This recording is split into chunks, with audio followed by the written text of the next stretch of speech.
Well, the crazy thing is, you've basically got the guy who Trump hired specifically to sort of, reduce spending, turning around and saying, hey, yo, bitch, you're fucking spending too much. Caroline Leavitt, the press secretary, was responding to it there to now she's having to respond to Elon Musk saying that Trump is included in the Epstein files.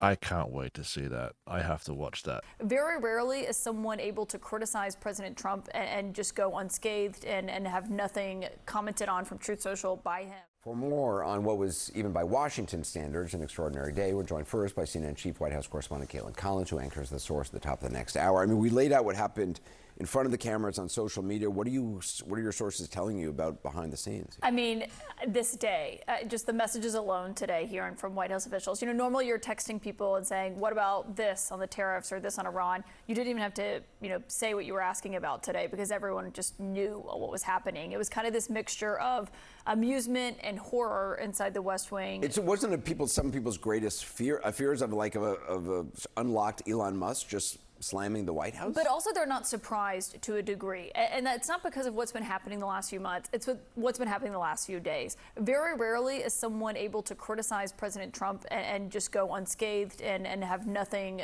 commented on from Truth Social by him on this. And for the last several days, he has said nothing as Elon Musk has continued to pile onto this bill, to urge people not only to vote against it, to just outright kill it and start over.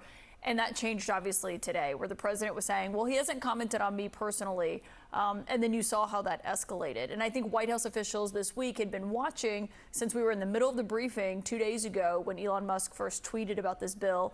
And Caroline Leavitt, the press secretary, was responding to it there to now she's having to respond to Elon Musk saying that Trump is included in the Epstein files. And so what is remarkable to me, though... I can't wait to see that. I have to watch that. I really do have to watch that. It'll have to be tomorrow. And now they're caught in this moment where there is a mixture of Elon Musk allies inside the White House and the administration, and then the Trump diehards who now are wrestling, being in the middle of this and watching all of this play out with the stakes as high as they could potentially. Well, the crazy thing is, you've basically got the guy who Trump hired specifically to sort of, reduce spending, turning around and saying, hey, yo, bitch, you're fucking spending too much. Fallout from today as you watch this happen in real time. Well, in the words of Anil Sedaka, the immortal words, breaking up is hard to do, I guess. I expected this with these two. They were inevitably going to clash. Of course.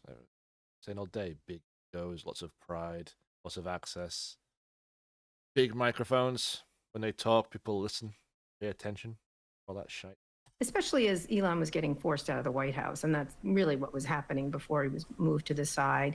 His numbers were low. And, at some point it was going to break. And Elon outside the tent is not a good, as I said earlier last week to you, is not a good Elon to have.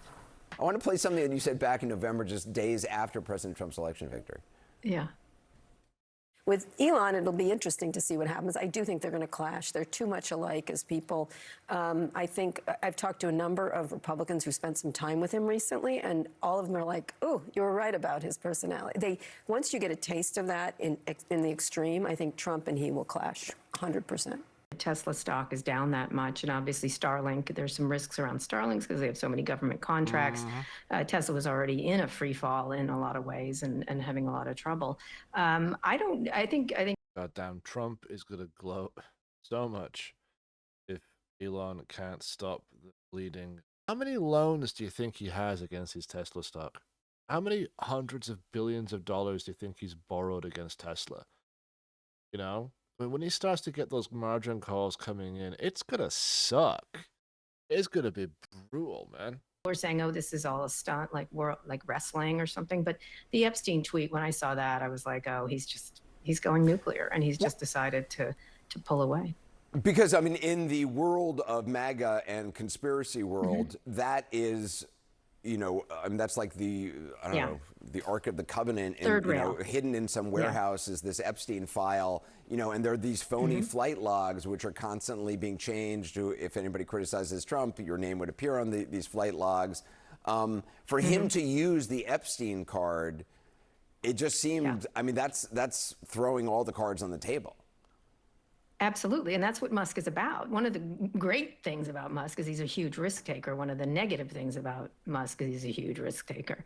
And so he's just decided he doesn't care at all. And this is really interesting to see if it will sort of get others to sort of push back at Trump, because if this guy does it, maybe we can do it. I think it might give people courage in a weird way, although it's going to come at great cost to Elon Musk. And at the same time, he was all in with Trump and wanted and had that weird, staying at Mar-a-Lago. A lot of it got a little.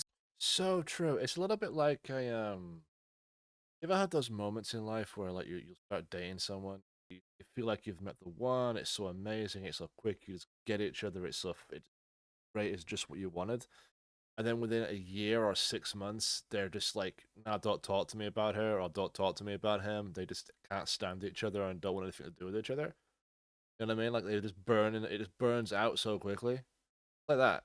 Well, I wonder if the Afrikaners continue to get special visas after this. Maybe not. Never thought of that. I never thought of that. That was really being pushed by Musk. Normally, one wouldn't. Afrikaner himself.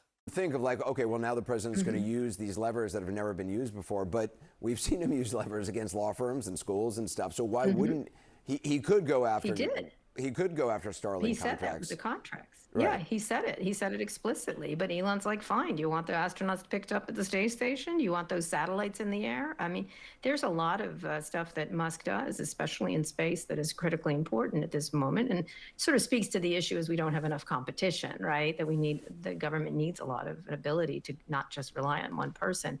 But there's a lot of damage Donald Trump can do Elon Musk at the same time, vice versa. And this guy, he goes hard. Let's just say he goes hard, and he's angry. And like Hulk, you don't want to see, you don't like me when I'm angry. And so that could be problematic for Donald Trump and the Republicans who had supported Musk so much. They knocked themselves over to get a picture with this guy just a couple of months ago. To show he's broken from Trump and kind of returning to Silicon Valley and not focusing on politics? No. No. Yeah, there's a lot of it's a conspiracy theory everything's a conspiracy theory. It's ridiculous. This doesn't help him in any way. And by the way, if you're someone who was used to buy his cars, he still cut USAID. He still helped. Yeah, he's still a guy who did all that stuff. That hasn't changed. People up here in Canada are actually going to go, oh, actually, he's not with Trump anymore. I guess I'll go buy a Tesla. That's not. There has been a permanent change to the brand. It's just that now this time Trump supporters won't buy his stuff. He's kind of shafted himself a fair bit. He's alienated his customers. He's also alienated now the person who he alienated his customers for. Kara Swisher, thank you very much. Exactly. Appreciate it.